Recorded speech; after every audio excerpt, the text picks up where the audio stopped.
Mastering English Consonant Sounds, the key to pronunciation. Hello, language learners. Welcome back to our English language learning series.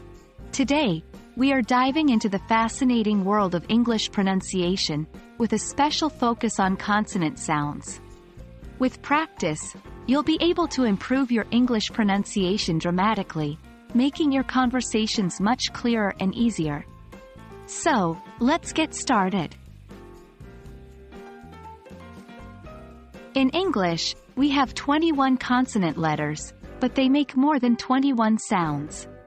Consonant sounds are those we produce by blocking the airflow in some way with our vocal tract. They can be pronounced softly or sharply, and some are voiced, meaning they engage the vocal cords, while others are voiceless.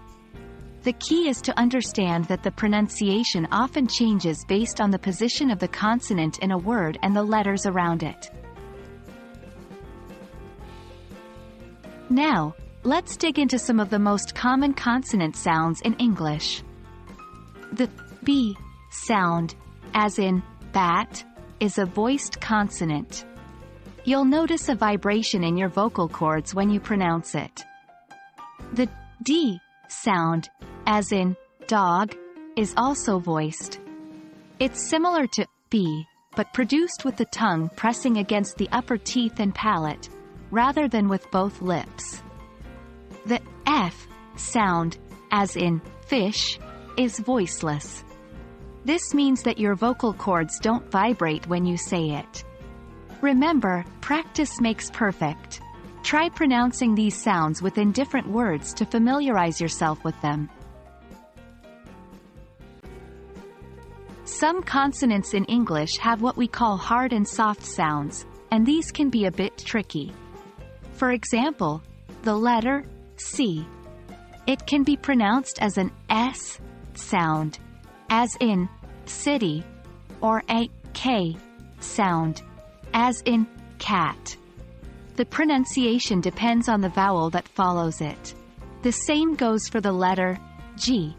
It can be pronounced with a hard G sound as in go, or a soft G sound as in giraffe. That's all for today's video. We've learned a lot about consonant sounds, including what they are, some common ones, and the concept of hard and soft sounds. It's important to practice these sounds regularly to really get the hang of them. Try reading out loud and pay attention to the pronunciation of consonants in the words you say. Remember, improving your pronunciation takes time and patience, so don't rush it. Thanks for joining us today, and we hope this video has been helpful. See you in the next one.